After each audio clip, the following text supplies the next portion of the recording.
So, Bobby, you've been scheming again. Still don't know what it is or where it comes from, but there's something there. Where'd you see all this, Bobby? Transmitting live from Planet X. It's the Live from Planet X podcast. I'm your host, Zaire, the Planet X ambassador. Tonight's special guests, we have the real-life Indiana Jones, author of Chariots of the Gods, Erich von Däniken, is with us here tonight. So make yourself a cup of tea, grab your Chariots of Gods off the bookshelf, do whatever you gotta do.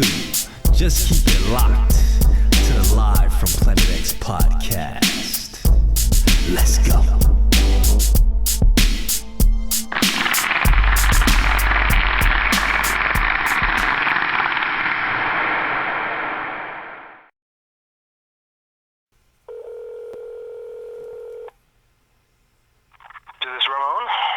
Good afternoon. Yes, this is Robert Brady. Hello, Robert. So, okay, great, it works. I will forward you to Eric directly, huh? Good morning. How are you today? Good afternoon. How are you? Okay, I give you to Eric. Bye-bye. Okay, bye-bye. Hi, this is Erich von Däniken. Good afternoon, Mr. von Däniken. My name is Robert. Good afternoon, you too. Where are you sitting? I am doing good. It's morning time over here in Florida in the United States, and I want to thank you so much for your time today. Okay, I'm sitting in Switzerland in the middle of the mountain. It's full of snow, brilliant sunshine, blue sky. Awesome. Sounds beautiful. Yeah. And I thank you so much. I just want to give you a happy birthday in advance. Oh, thank you. I see It you. will be my 85th birthday, but I feel perfect. Yes, I see that coming up as I was on your website. Mr. Van Däniken, I thank you so much. Yesterday, I was speaking with Andy Thomas. He's out in the UK, and he just, Yes. I don't know if you ever heard of Andy Thomas. He does a lot of Yes, of course. research on crop circles. He just wanted me to tell you that thank you for all the research you've been doing and to keep going. Wonderful. I give this thanks back to him. He's a brilliant person too. Wonderful. Awesome. And Mr. Von Däniken, what I'm doing right now is I'm recording you on my computer. So it's an audio recording. Is that fine? I record you? Okay, no problem. Okay. But just remember, my English is not perfect. My mother language is German and my second language is French. So I often have problems to express myself in English, but somehow we will manage this. Yes, absolutely. And your English is fine. I when I watch you on Ancient Aliens, I understand you completely. Oh, thank you. Okay. Absolutely. And that show is a big hit over here in the United States. And ladies and gentlemen, we're sitting with Erich von Däniken, who is the author of many books, including the famed Chariots of the Gods, which claims that ancient aliens or extraterrestrials came and created humanity here on Earth a long time ago. And we welcome you, sir. Thank you. A pleasure to be with you. Absolutely, and thank you so much. Now, Mr. von Däniken, one question I always had for you. With all the different sites around the world, what to you was the most extraordinary one that really made an impact on you? Well, there are at least many sites. Well, one of it is Palenque. Palenque is a Maya city in Central America in Mexico. And in Palenque there are different pyramids. One pyramid they call the Temple of Inscription. And deep under the Temple of Inscription, they found in 1952 a secret tomb, and the tomb was covered with a gigantic slab, with a stone. The stone block is 3.8 meters long and 2.2 meters large, so a real big block. And on this block was a fantastic chiseling.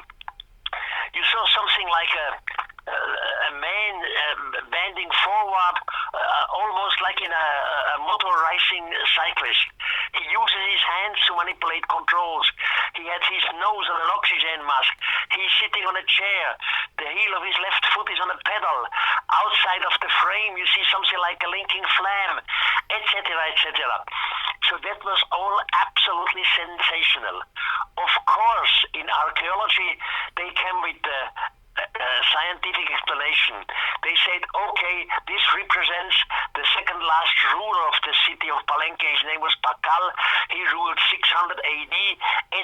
etc.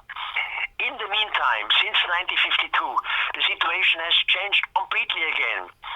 The two American Maya archaeologists, Professor Dr.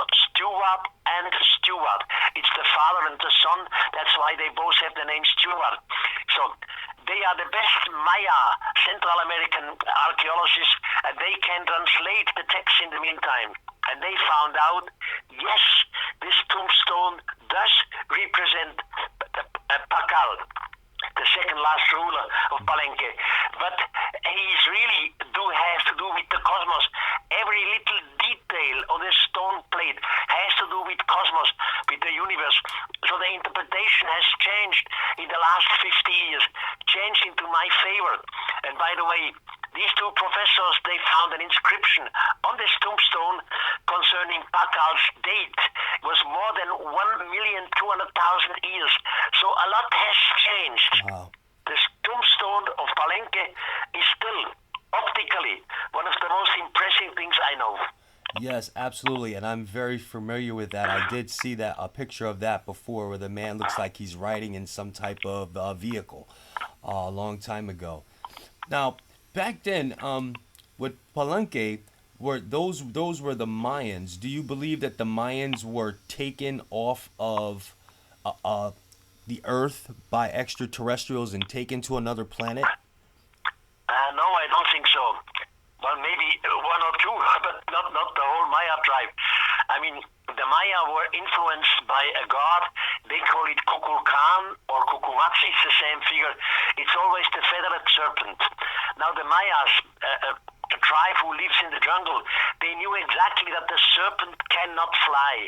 A serpent has no feather. So what did they mean with the feathered serpent? Maybe it's just a question of interpretation or of translation, how we understand it. Definitely, this so-called feathered serpent was the teacher of the Maya, and he gave them astronomical knowledge. For example, they knew the orbit of the Venus around the Sun in a such precise way that within 6,000 Earth years, the difference was only 1 hour. So something which is impossible, which the Maya could find out by themselves. Somebody must have told them, and it was their teacher. And by the way, all these teachers, be it the Maya or in other cultures in the world, they all promised in the far future they will return. Absolutely. And Mr. von Däniken, what's your opinion about the crystal skulls? Oh, not too much. I know we have one crystal skull. That's the one from Lubantum, who is a really mystery because it was worked against its own axis. You know, crystal, you cannot work against the axis. If you work against the axis, it's simply to destroy it. So this crystal skull from Lubantum is the most precise piece of work, and we have absolutely no explanation. Who made it? With what tools? What do they represent it? Why? Now, there are many other crystal skulls around the world, but all the others are not important, and the others are not a mystery, and they are not clean and not precise. Only the one from Lubantum is a real mystery, where even our science has no explanation for it. Yeah, very, very interesting topic there. I understand you are working on a new book. This never ends. Yes, I did hear you're working on a new book. Any sneak peek of what you're working on with the new book? You know, there are so many things. The Great Pyramid in Egypt. Practically every year, scientists discover new shafts, new rooms inside the pyramid. But the public is not informed. The public hears nothing. So I have the information. So I give them to the public. Or all this very, very old stuff about evolution. Of course, we know we have evolution. We know we are the product of evolution. But evolution is not enough. We have so many mysteries in the evolutionary part of humans, and not only of humans, of animals, which cannot be explained with the normal way or a theory of evolution. So we forgot something. We have to take something new into consideration. Evolution, yes, but not only. And I I know from the old writings, and with old writings I mean writings from different cultures which are at least 5,000-6,000 years old, that there was always extraterrestrials who had changed the DNA code of the humans at that time. So we are humans, we are the product of evolution, but not only, we are a mixture in between. Right. And under the Sphinx's paw is rumored that there's a chamber deep under the ground, under the Sphinx's paw, and I believe no one has gone down there yet. Can you talk about that? Yes, we know about this chamber. It was measured especially by the American geologist Dr. Robert Koch, and definitely he can prove that there is a room under the Great Pyramid. They call it the Hall of Records, but to my knowledge, they never were there, at least not in public. We never heard something. We never know what's in there. Now you see, this whole complex, pyramid and the Sphinx, is much older than what archaeology think. Archaeology think the Great Pyramid was made by a pharaoh with the name of Cheops. This was roughly 2,500 BC. But the old Egyptian writers and the old Egyptian historians, they say no, it's not Cheops. It was a man with the name of Saurit, and that was before the Great Flood. So that was more than 10,000 years ago. And Saurit, they say, is the same figure which the Hebrew community calls Enoch. Now, Enoch, I know very well. He was one of the humans who was educated by extraterrestrials, etc. So this whole pyramid mystery is not solved at all. There are more things to come up. I think in one of these shafts and rooms which they discover at the moment, we sooner or later we will find writings of Enoch. Enoch in the Bible was a prophet. Enoch in the Bible was the first human who left our planet before the Great Flood. So there are more discoveries, more answers to come. Yes. Now Enoch, is he supposed to be like Noah's great grandfather? Yes, exactly. Definitely, yes. Right. You are very well informed. I try to stay on top of it. Also, there was rumored there was like these emerald tablets, which I think the tablets were made out of gold, like they were solid emerald trimmed in gold, and there was these tablets that contain the mysteries to the secrets of the universe. And I believe that these tablets were found and they were just hidden away from the public. And only God knows. Quite possible. You know, during the history of humans, and that's just something which I write at the moment in my book, our libraries were destroyed absolutely 100 times. And not only one library, the one you know from Alexandria, for example, it was destroyed. No, it's not only Alexandria. Libraries around the world with millions of books, not hundreds or thousands, millions of books existed in the past, and they were all destroyed. We just have a little thing left, but I think still today we have secret libraries somewhere where all this knowledge is hidden, and one day it will come to the surface. But first, mankind has to be prepared for this new knowledge, and at the moment we are not prepared. Right. There's just been a couple days ago, actually, there was a little leak going on saying that perhaps Atlantis has been discovered up under Antarctica. And this is going to be released to the public possibly sometime this year. And also all these different technologies. David Wilcock was just talking about that 2 days ago. He was saying that Donald Trump may disclose this very soon, that they discovered Atlantis up under Antarctica with these technologies intact. What's your take on Atlantis and Antarctica? Well, I know nothing that Atlantis should be discovered under Antarctica. I have really no idea. I hear this for the first time. But I know, of course, that from thousands of years in the past, we have the so-called Piri Reis maps. And the Piri Reis maps show the Antarctic, ice-free Antarctic, with the coastlines, with the islands, with every detail. So maps of an ice ice-free Antarctic do exist, and these maps are thousands of years ago.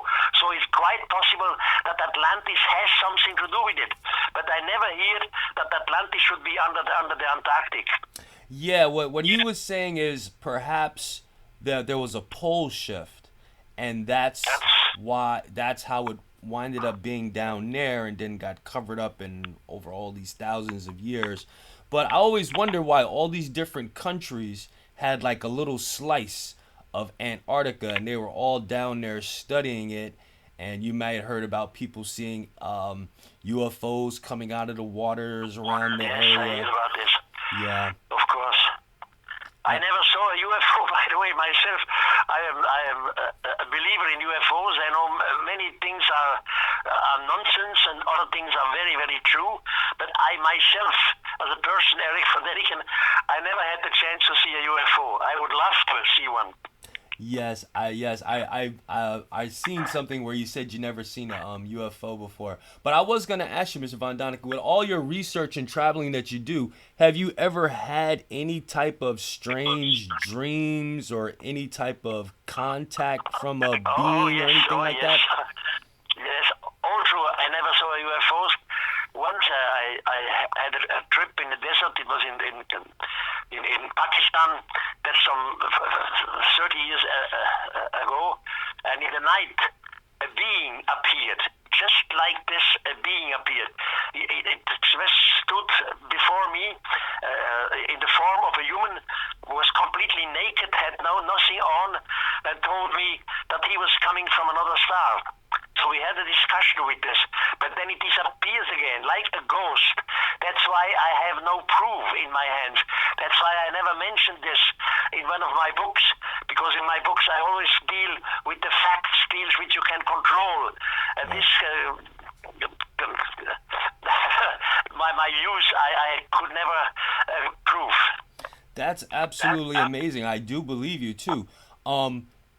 I know you said it was really brief when you seen this being. That sounds like you've seen some type of angel or some type of messenger. Yeah, definitely.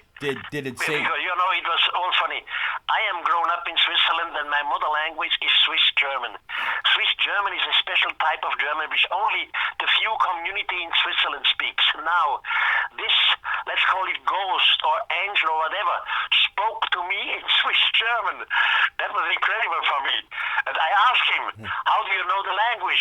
He said, I'm in your brain, and in your brain you have this language. Wow, that is amazing. Awesome. I see that you helped design Mystery Park, known as Jungfrau Park. It's a theme park located in Interlaken.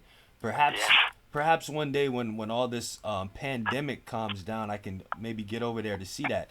But how is Switzerland holding up with the pandemic currently with this COVID-19? Well, first of all, the theme park does exist, but it's only open in summer. In the city of Interlaken is in the Bernese Oberland. It's a place of tourists. And this theme park is gigantic. You need a whole day to see all these mysteries. Now, how Switzerland does with the corona pandemic, the same thing as the United States do. Everything is closed, no restaurants, no bars, no shops are open. The people like me, and I'm 85, should stay at home.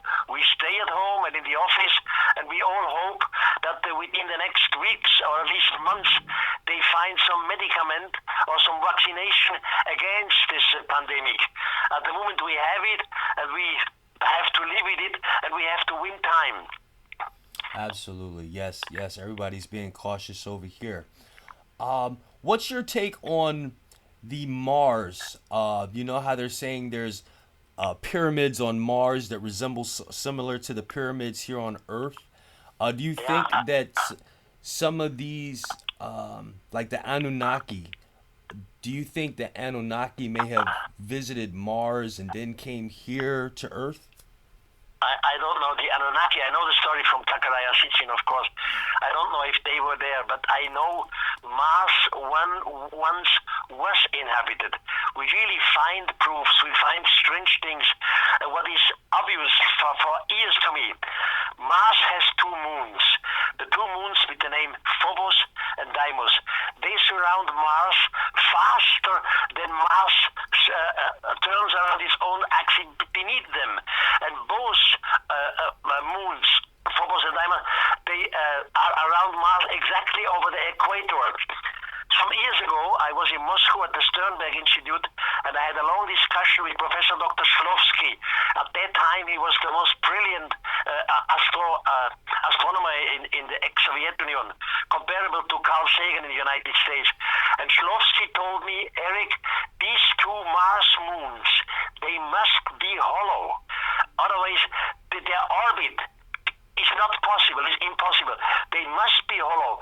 And on one of the Mars moons, on Phobos, you clearly find something like an obelisk. It's big, you see the clear shadow, right angled. So there are some mysteries on Mars, and especially on the two moons, Phobos and Deimos. Yes, the astronaut Buzz Aldrin, he was talking about that obelisk on Phobos, the structure there. And I don't understand why the powers that be are so scared to let people know about these things. Like, why do they try to keep us in the dark? Yeah, they are all afraid of a revolution. You know, on this planet, roughly, we have two kinds of humans. One group is religious. It doesn't matter what kind of religion. The other group is scientific. Now, the religious people have been told that God made everything, but as crown of creation, God made us, the humans. The scientific group, they know everything is evolution, mutation, selection, but we are the top of this chain of evolution. Have you ever remarked that in both cases, if we look at it religiously, crown of creation, or scientifically, top of evolution, in both cases, we look at ourselves as the greatest. We think we are the greatest. There is nothing like us, like humans in this universe. And we don't want to have extraterrestrials. If we accept extraterrestrials, we are not the greatest anymore. So we have a psychological problem. And this is why all this information does not go to public, except in a slow way. Those who know and those who are responsible, they think it needs at least one generation to prepare the new generation. We are not alone. There are others. Some of them are observing us right now. Awesome. Yes. And I respect your knowledge, and thank you so much for all the research you've done for so long. Thank you. You know, since it's a you were pleasure to talk to you in the United States. Oh. I hope you, the United States, and we Swiss, after a few months, everything will be over with this coronavirus, and we can visit each one the other again. Absolutely. And Mr. von Däniken, at any time you need to go, just let me know when you have to go, because I know your time is so precious. But I wanted to ask you, what type of, do you have, you know, just a little off subject, just to switch up the gears a little bit, do you have any types of hobbies or anything? And what type of music do you like to listen to? You know, from the family side, I come from the hotel business, and before I became a writer, I was a hotel manager. And before I was a hotel manager, I learned, of course, to cook. I was sitting at the reception desk. I was sitting, standing on the bar, everything. So I know everything in the hotel business. So you ask me for my hobby. Of course, I'm a good cook. I'm a good wine drinker. I know what good things are. And that's my own hobby. And the whole day, I just read and write. At the moment, I have at least 15 books in front of me, always with the new discoveries, be it in archaeology, or be it in genetic, or be it in space, etc. I'm always very well informed. Right. Awesome. Now, the blocks for the pyramids, they're so heavy, they're so intricately placed. It's been rumored that possibly they had some type of technology to make these blocks light, like they put some type of material on the outside, maybe use some type of sound and magnetics to move the blocks. What's your theory about how the blocks were moved? Because some people say they just used a lot of people to drag them. No, a lot of people doesn't work, you know. According to archaeology again, the Great Pyramid was constructed 2500 BC, so roughly 4,500 from now. by a guy like Cheops. But Cheops' father, his name was Norfu, he was a Stone Age man. He directly came from Stone Age. Now to construct such a pyramid, before you construct it, you have to make plans, because inside the pyramid you have rooms, you have shafts, you have tunnels, and all these have to be made planned, calculated by engineers before you start building. And all this planning does not fit into the time of Cheops. They didn't have the engineers there to plan these things. However, they managed to move the blocks, I have no idea. But the planning does never fit in the time of Cheops. And that's why old Arabian writers said it was not Cheops, it was a pharaoh with the name of Saurid. And Saurid is the same figure which the Hebrew community calls Enoch. And why have Enoch constructed the pyramid? Enoch says it to his son. You know, there is one book of Enoch which was found roughly 240 years ago in an old library in Ethiopia. And in this one book, Enoch says that he has written 100 books. Where are the other 99s? And before Enoch disappears, he gave all these 99 books to his son with the name of Methuselah. And he said, and now my son Methuselah, I give you these books written by your father's hand. Keep them carefully for the generations after the Great Flood. So all this was made before the Great Flood, and I think all these books of Enoch are in the Great Pyramid. And it's only a question of a few years we will know it and we will find it. Absolutely. Very interesting. Do you think that the Ark of the Covenant is in Ethiopia? Yes, definitely. At least the rest, what is left of it. And, in Ethiopia, we have not the Roman Catholic Church, we have the Coptic Church. And the boss, the chief of the Coptic Church, comparable to the Pope in Rome for the Coptic Church, was in Germany for a visit some 6 years ago. And one of the journalists interviewed him and asked him, His Holiness, what is with the Ark of the Covenant? Some rumors say that the rest of the Ark of the Covenants are in Ethiopia. They are under the Church of the Holy Virgin Mary in the city of Aksum. And the Pope of the Coptic Church said, yes, I know the Ark of the Covenant is there under the church, and it is not from this earth, not from this planet. What do you, in your opinion, I know you just do research, but in your opinion, do you think the pieces of the 10 Commandments that were broken are in the Ark of the Covenant, or is the Ark of the Covenant some type of other possible nuclear device or atomic device? What do you think it actually is? Well, it was something which gives energy. Moses was together with Aaron on the Holy Mountain when the Lord of the Bible explained them what the Ark of the Covenant is. And later in the Bible, you see that the Ark of the Covenant was something very dangerous. Whenever people touched them, they died immediately. And it's a long story. Oh, yeah. And the rest of the Ark of the Covenant today are still in the city of Ethiopia under the Cathedral of the Holy Virgin Mary in the city of Aksum. But listen, I have to stop here because I have to run away. Okay, understood, Mr. von Däniken. Well, I just want to thank you so much for your time, and I will be putting your links to all your websites. Have a great day over there in Switzerland, and I thank you so much once again, sir. Thank you. I hope to be back in the United States sooner. Bye-bye.